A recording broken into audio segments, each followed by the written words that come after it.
প্রথম ধাপে ৩৭,৫৬৭ জন নারীকে ফ্যামিলি কার্ড দেওয়া হচ্ছে বলে জানিয়েছে সমাজ কল্যাণমন্ত্রী ডক্টর এজেডএম জাহিদ হোসেন। তিনি জানান, মঙ্গলবার রাজধানীর বনানীতে টি খেলার মাঠে প্রধানমন্ত্রী তারেক রহমান এই কার্ড প্রদান কর্মসূচির উদ্বোধন করবেন। উদ্বোধনের পরে সারা দেশের সংশ্লিষ্ট কার্ডধারীদের ব্যাংক হিসাব বা মোবাইল ফিনান্সিয়াল সার্ভিসে ভাতা পৌঁছে যাবে। এদিকে অর্থমন্ত্রী আমির খসরু মাহমুদ চৌধুরী জানিয়েছেন, ফ্যামিলি কার্ডে কোনো রাজনৈতিক প্রভাব থাকবে না। দেশের ইতিহাসে দারিদ্র্য বিমোচনের এত বড় উদ্যোগ আর কখনোই নেওয়া হয়নি বলেও জানান তিনি। আব্দুল হাদের প্রতিবেদন।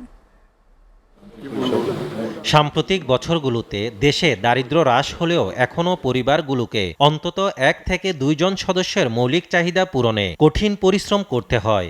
দেশের অর্থসামাজিক সূচক অনুযায়ী প্রায় ২০% পরিবার এখনও দারিদ্র্য সীমার নিচে জীবনযাপন করছে।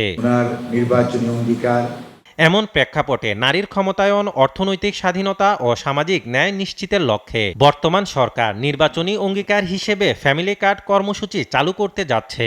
পাইলটিং পর্যায়ে ১৩ জেলায় ১৩টি সিটি কর্পোরেশনে ও ১৫টি ওয়ার্ডে ৬৭,৮৫৪টি নারী প্রধান পরিবারের তথ্য সংগ্রহ করা হয়েছে। স্বয়ংক্রিয় সফটওয়্যার ব্যবহার করে পরিবারের দারিদ্র্য সূচক নির্ধারণ এবং যাচাই বাছাই শেষে ৩৭,৫৬৭ পরিবারের ভাতা প্রাপ্যর হিসাব চূড়ান্ত করা হয়েছে বলে জানিয়েছেন সমাজ কল্যাণ মন্ত্রী।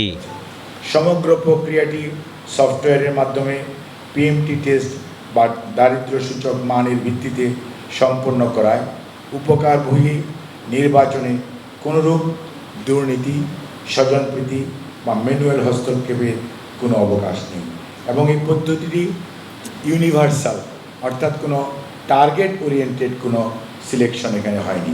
পাইলট পর্যায়ে মাসিক ২৫০০ টাকা নগদ ভাতা প্রদান হবে, যার জন্য জুন পর্যন্ত ৩৮,৭,০০,০০০ টাকা বরাদ্দ রাখা হয়েছে। এরপর মূল প্রজেক্টের কাজ শুরু হলে বরাদ্দ বাড়বে, এমনটি জানিয়েছেন অর্থমন্ত্রী। এটা প্রথম পর্যায়ে অতদরিদ্র থেকে যারা কম দরিদ্র, যারা নিম্ন আয়ের মানুষ, তাদের কাছে যাবে এবং ক্রমান্বয়ে এই সুযোগ বাংলাদেশের প্রত্যেকটি নারী প্রধানের কাছে, ফ্যামিলি প্রধানের কাছে যাবে। আমি বিশ্বাস করি এই প্রকল্প শুধু স্বচ্ছতার সাথে হচ্ছে না, এটা অত্যন্ত দক্ষতার সাথে পরিচালিত হবে এবং এখানে কিন্তু দুর্নীতির কোনো সুযোগ নাই। প্রতিটি নারী প্রধান পরিবার আধুনিক ফ্যামিলি কার্ড পাবেন, তবে পরিবারে নারী সদস্য না থাকলে পুরুষ সদস্য পাবে কিনা তা বিবেচনা করা হবে বলে জানান অর্থমন্ত্রী। এই পাইলট প্রজেক্টের পরে ওই বিষয়গুলো বিবেচনা করব। ভালো প্রশ্ন করেছেন। আব্দুল আহাদ, এসটিভি, ঢাকা।